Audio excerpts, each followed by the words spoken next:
Hi, everyone. Welcome back to our series of special women interviews. In this series, we are speaking with women from around the world in technology, investments, and management positions, asking them about their journeys so we can all learn from them as a source of inspiration, as well as think together what can be done to add more women to tech and to management roles in general. Today, we have a very special woman here with us, Aya Peterberg, who is a managing partner at S Capital, an early stage fund that invests large seed rounds in strong entrepreneurs. Aya worked in a number of startups in different management positions in the past and also worked at Sequoia Capital. In 2018, Aya and Chaim founded S Capital together. Aya is the mom of 4 kids who are all under the age of 7. Aya, welcome and thank you so much for taking the time to speak with us today. Thank you for inviting me, Orly. It's very exciting to be here with you. Aya, this is the first question I ask everybody on the series. Who are you? Who is Aya? Who is Aya? Well, I am a mother of 4, as you mentioned. I'm a person who loves to work with people. I'm a problem solver, and I think that's the main things that I do, and that's why I chose this position, and that's why I work 24 hours around the clock, but I feel like I don't work at all, because the entrepreneurs become your friends. You care about what happens to the companies. The companies are yours. It's another baby. The fund is another baby. Why did you choose VC? Like what is it like to be an investor? What's interesting about being an investor? So I guess I didn't know of this position or about VC almost anything at the beginning when I started doing that. So I was in the intelligence forces in the army, and a lot of my friends were just entrepreneurs, starting new startups, thinking of new ideas, and I was always there to ask, I don't know if the right questions, but ask questions that help them take it to the next steps, helping them think, helping them move a little bit to the left or a little bit to the right. I did that at the beginning as a friend. Later on, I did it in my position as working in a startup company and understanding more technologies around data. And they were data-oriented startups usually. And that's how I got to know them, because they came to the company where I worked and asked for an advice or asked for an investment or asked just, to think together. And I was always working with startups, doing actual investment and putting money. And that's where it became more scary to do that, because it's putting money of other people. I started doing that over 10 years ago. And also it just happened to be like that. I started working with a lot of startups, and a group of angels asked me to help them find more startups and asked me to help their startups move to the next step. And it's just something that I did along the way in parallel to my work in another startup. So it's just somehow I rolled into this position, and then I decided I wanted to do it professionally and learn professionally and do it more structured and figure out what things am I missing to help those startups that I work with. And that's how I got into Sequoia, which was, and met Chaim, which was the ultimate school of everything. Incredible. And then you started your own firm together. So that's very exciting. Yeah. What are the 3 main things that you look at when you are evaluating a startup and you're considering investing there? So I would say that the first we invest in entrepreneurs, and we invest in entrepreneurs that are in very early stage. So I usually don't have those Excel sheets or a lot of due diligence doing about any other things than the person itself, the team itself. So it can be the founding team. Actually, it usually can be 2, 3, 4 partners or a single founder. And it would be looking at the entrepreneur, understanding he's tenacious enough, he's a storyteller, he can tell the story of the company, because It's all about stories and how you tell the story of your company and how you build it in the market. So it has to be a market that is big enough and not too crowded, so you are yet another solution and maybe a little bit better. And so maybe tell us, and some people that are watching this and maybe they don't really know the differences, how early do you come in? Is it at the phase of ideation? Is it when there's already a product? What kind of checks do you write for startups? So we invest in companies that sometimes already have a product and maybe 2-3 design partners, but we also have, and we look at, and we also have portfolio companies that we invested in the ideation stage. So it was a very interesting team that was addressing a super interesting market, still didn't figure out completely how to solve the problem of the market. And we worked with them. Sometimes we worked with them before putting the check and helped them get into that stage of knowing how to solve this problem. And in some cases, we invested in them and then asked the questions and solved them together. So we invest in very, very early stages and go up until you even have customers. And we put checks of several millions. So up until today, we put out of S Capital checks of between $4 to $8 million for first check. And our fund is structured a little bit different than other funds. We invest in very few companies in relative to the size of the fund. So we put fairly large check, initial check of 4 to 8 or any number in between. But we also reserve a lot of money for the next stages. So we put it aside also for the dark days, because most of the startups just have those dark days even before the huge success. They have dark days which you never hear of. And also to support them along the way and participate in the follow-on rounds and encourage them and show our appreciation and support to the leading fund that come in the next rounds. Got it.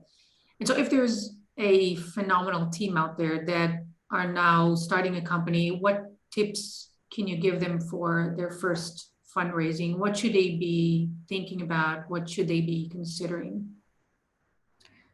So on the internal side, on how they do their work, is to reach out and validate the idea as much as they can for themselves.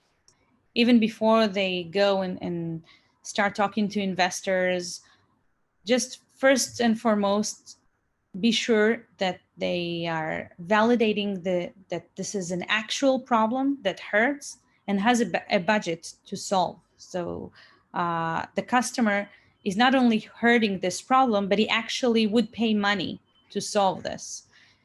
And I would do that without raising money beforehand, because choosing that problem and understanding that it's a problem worth for them to solve and going after it, the entrepreneur would invest his whole life into it. And, the best years of his life, usually. It doesn't matter if he's in his 20s, 30s, 40s, or 50s.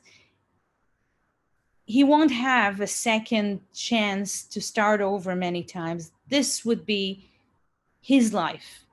For us, the investors, we take it super personal and we are with him, and we don't sleep at night many times. I wouldn't say as much as he does, but we also, part of this experience. But we also have other startups. So it's not the only thing in our lives. So we also have other startups we support that can succeed. For the entrepreneur, that's his life. And he is making the ultimate sacrifice. Money is not that big of a sacrifice for investors. Although we are with him, in fire and in water, if I'll translate it from Hebrew to English. But for the entrepreneur, it's his life. And he should understand he's making the right choice that meaningful enough. Then I would I would find the squash wall to throw the balls to. So I was the squash wall for several startups, working with entrepreneurs and just being the wall. You shoot your ideas and your questions, your thoughts, and I would shoot it back to the entrepreneurs. And I would choose one or two that I confide in, that I take their advice, even if it's a potential investor later on along the way, we build the relationship. But I wouldn't start talking to many investors together. It might confuse them. And at the end, every investor thinks a little bit differently. So there are the fundamentals, but every investor has a different flavor, a different experience from that space specifically. It changes. The entrepreneur should be the one that chooses the way to go and decide on how to move forward. And by the way, when I say he, I always mean he or she, preferably even she. So let's touch upon this. Not too many women in investments, and not too many women as CEOs. What do you think? Why aren't there more women in VCs, and why aren't there too many women as CEOs? Do you have a thesis about it, or maybe that's not the right statement?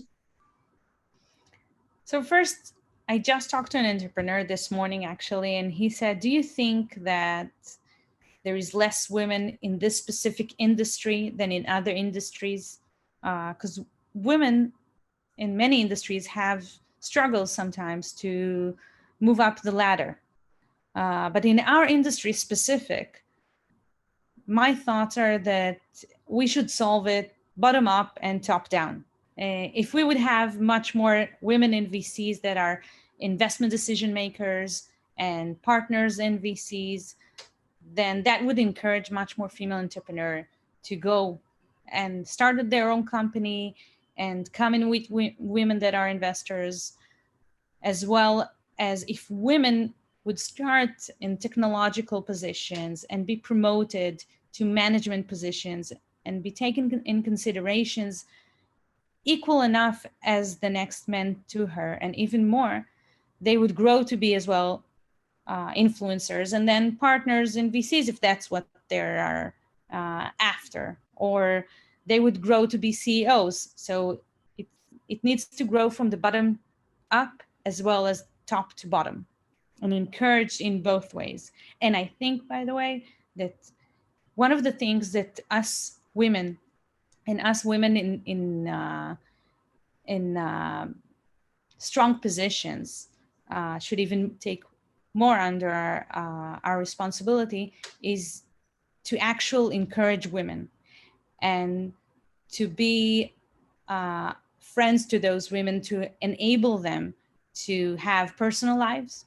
Because no matter what responsibilities our partners in our lives would take, in many cases, we still have some sort of responsibility and or want to have some sort of responsibility with the children in specific age in our lives. And that should be also encouraged and enabled by the bosses, by the industry. That is something that we should also see how to support it.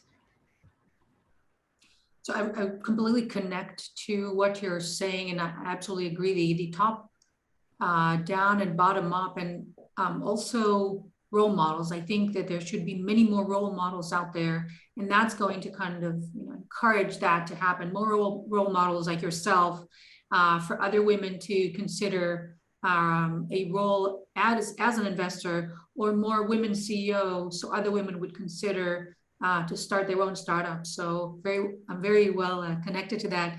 And you spoke about balance. How do you balance? I mean, you have 4 kids, you are managing a fund, you meet with entrepreneurs. How do you balance your life? You're a superwoman, right? How do you do that? I fail. And I think that's the best example I can share with women. I fail to balance. We always fail to balance in some sort of way. We always feel guilt. Okay, so maybe I find the way to make it all work. I don't drop, or I try not to drop any ball. I'm available constantly 24/7 to to entrepreneurs, and I try to be available as much as I can to my kids. But I fail to balance.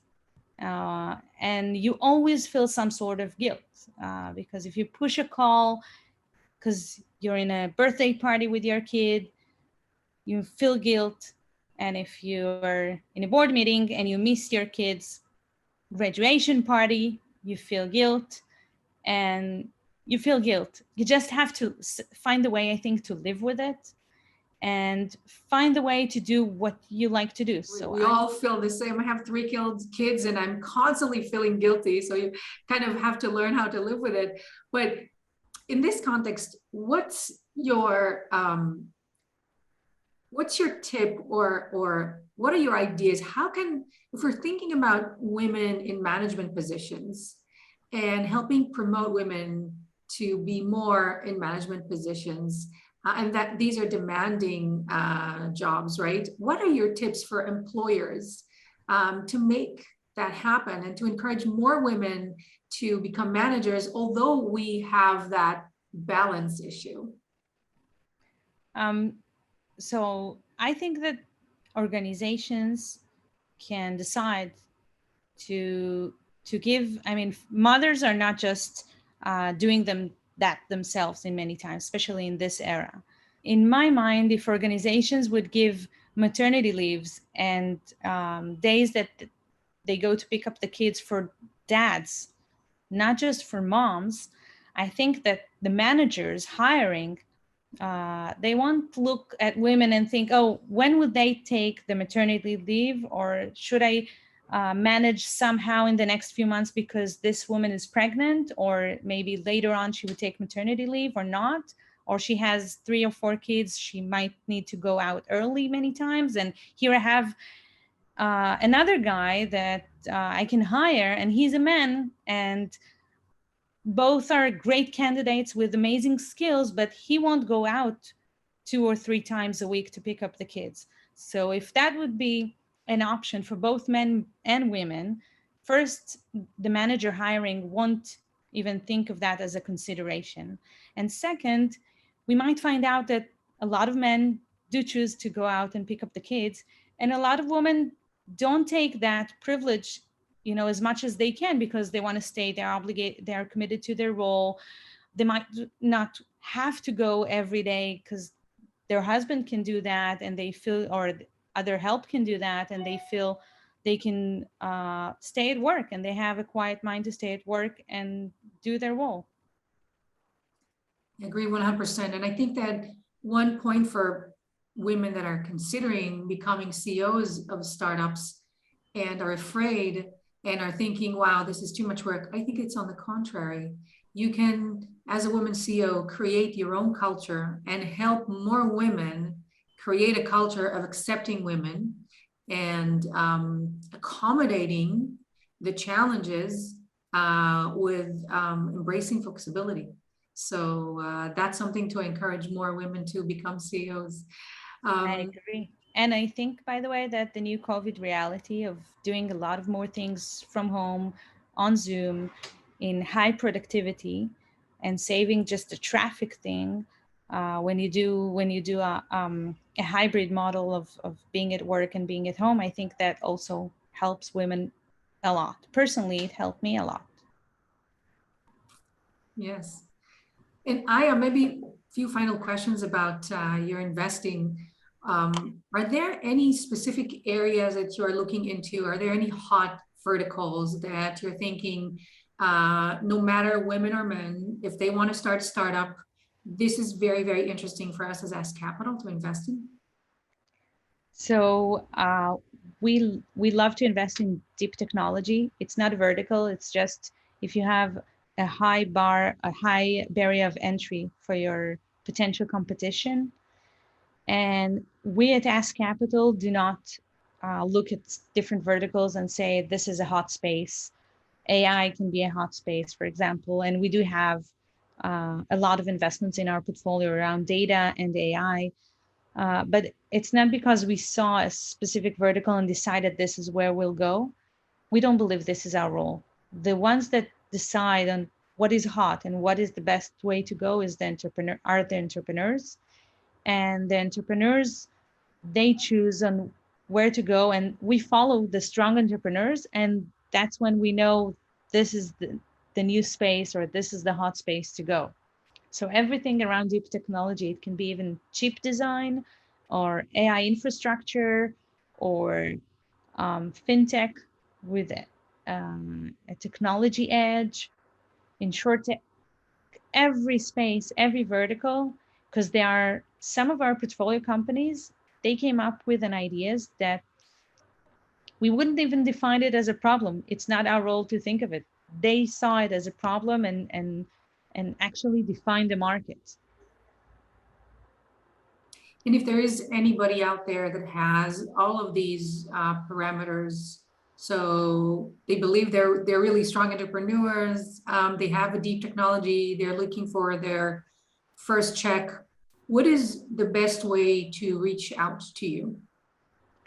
So even before they have the deep technology, but they think they are solving painful enough problem, or even in their ideation phase, they are more than welcome to reach out, men or women, and just email me on aya@scapitalvc, or you can share the email scapitalvc.com, or you can share the email address after, and we always respond to that. I always respond to any email I get.